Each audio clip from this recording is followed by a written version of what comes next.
Hey guys, Ellie here. Oh man, look at that. Guys, is that not like an abnormally low-hanging belly?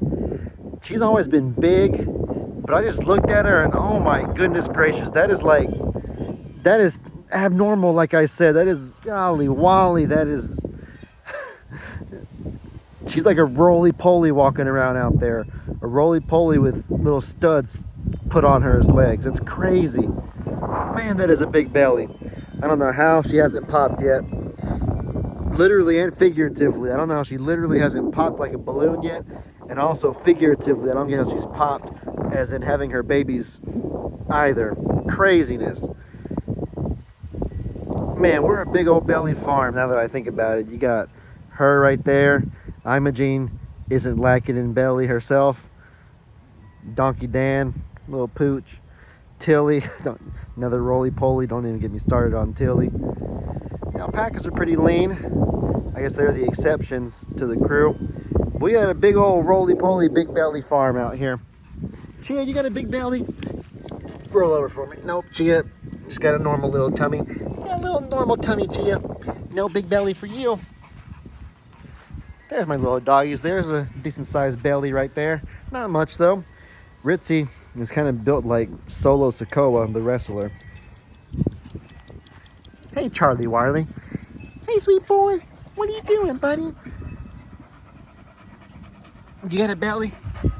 Not really. Charlie's pretty lean. Oh, you want to jump? Charlie loves to jump and dance with Daddy-O.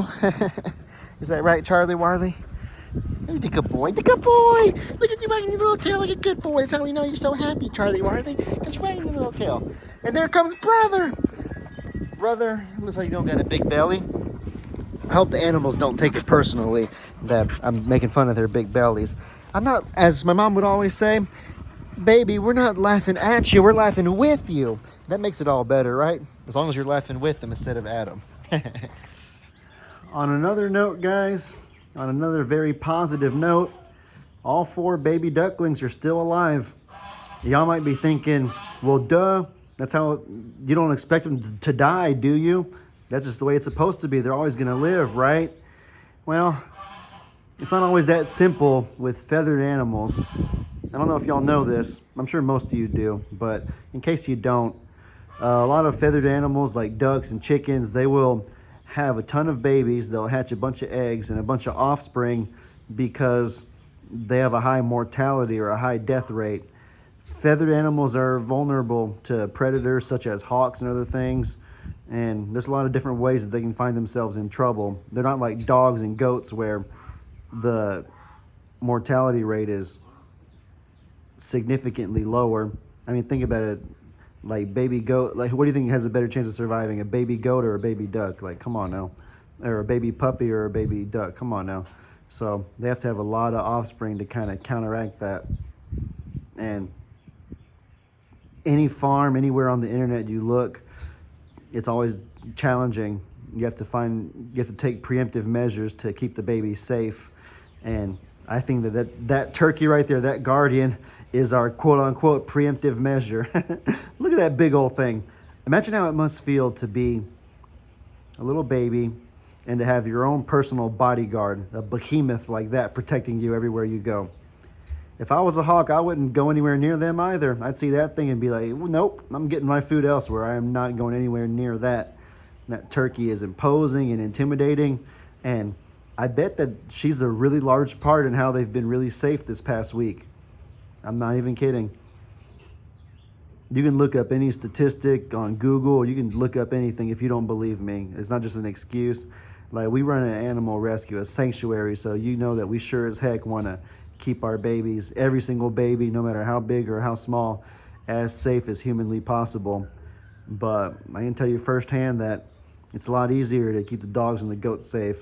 The chickens and the feathers, we have to really dig deep and try to find solutions to keep them safe from all the challenges that nature throws at them.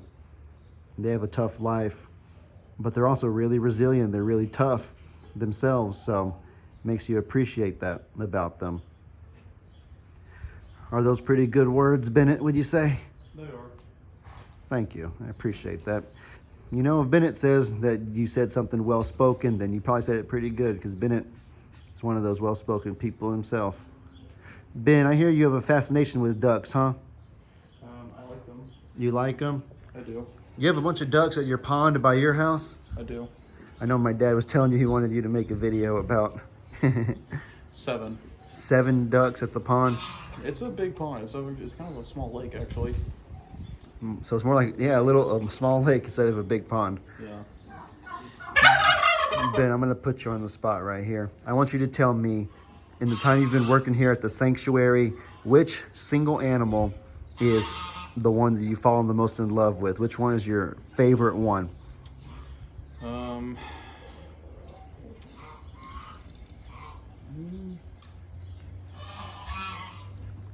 don't know. I'm going to have to think about it.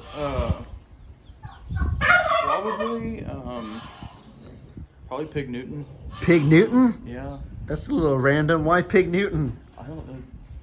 He's a nice looking pig. A nice looking pig. Yeah. Where is old Pig Newton? There's a pig right there. I don't know if that's him or not. Yeah, I can't tell. They all look the same when they're... That's him? Yeah. Pig Newton, you hear that? You're Bennett's favorite. Does that make you feel good? Imogene, do you think Bennett made a good decision? Or do you think he should have said you? Imogene's like, Ben, how could you... Or, sorry. Imogene's like, Bennett, how could you not pick me? I mean, I have known Imogene the longest. Yeah. I remember Imogene before she, lived with your dad. I think Imogene's like, what, 20 years old, I think? I don't even know how you would tell. Older than me. Older than you? I'm 21. Yeah, I mean, I haven't really known her that well, but I've known Imogene. Yeah, you've known of her the longest. Yeah, I've known of her for at least a decade. After all, the sanctuary is named after her. Yeah. It wasn't until 6 years ago, right before Harvey, that she came to live with your dad. Uh-huh. Yeah. Come on, Ben. That was before I'm a survivor. This farm is named after me, is what she's saying. Sorry. Dang it. Sorry. Sorry doesn't cut it, Ben, is what she's saying. Ben, I'm moving her mouth, making it look like she's talking. I love doing that with them. It's so silly. Old Donkey Dan does it better. Ben, do you spend a lot of time reading the comment sections on the family's videos? Usually only the ones I'm in. The ones you're in? Yeah. So you may not know this. I was going to ask you which animal on the entire farm you think is the most beloved, which is the most popular one. You can include Longhorn Leicesters or I'm a Survivor. Probably Imogene. I think it's Ringo. Really? I think, because on my videos personally, no matter what video I'm making, I mean, Ringo's pretty old too. No matter what the video is about that I'm doing, if I haven't showcased Ringo in a few days, then people are asking, Ellie, where's Ringo? Is he doing okay? I know he's getting older, but is he still that mean machine that he's always been? I want to see more Ringo, Ellie. Where's Ringo? He's still pretty mean. He's still pretty mean, all right. He's being sweet right now. Probably because we're not in there with him, so he knows that he can't be mean.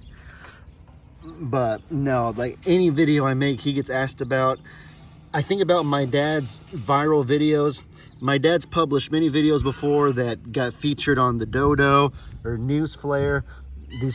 There's even ones that have been published on foreign websites that I got a hold of my dad's videos and showcased them, like Ridiculousness, MTV, all this different stuff. And he's probably had about 10 or 11 videos like that. They got showcased on other big pages. I'm a Survivor's been on Ridiculousness. There was a clip of, I think, Tex on Ridiculousness with the red ball. Oh. But the point is, my dad's had maybe, let's say 11 or 12 videos like that. Probably half of them are Ringo. Mm-hmm. There's a few with Tex. There's one with, I'm trying to think who else was. One with, like, I think it was Tiny Tim or Peggy Pig when they were little. Imogene, I think Imogene, Meg, and Patty, Hurricane Harvey, of course. But Ringo has had definitely the most moments like that. So he just knows how to make people all around the world laugh. And so it's for those two reasons that I would say, out of all the animals, that I think he's the most iconic one. It's hard not to pick Imogene because the sanctuary is named after her after all. But I don't know, maybe I'm wrong. I'm sure in the comment section I will have all of our Facebook and YouTube family telling me who their favorite animal is or who they think is the most iconic and why. You like that, Imogene? You like when I rub your ears?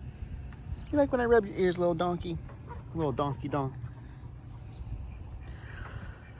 All right, well, I've rambled long enough. Some people may not say, or some people may say not even long enough.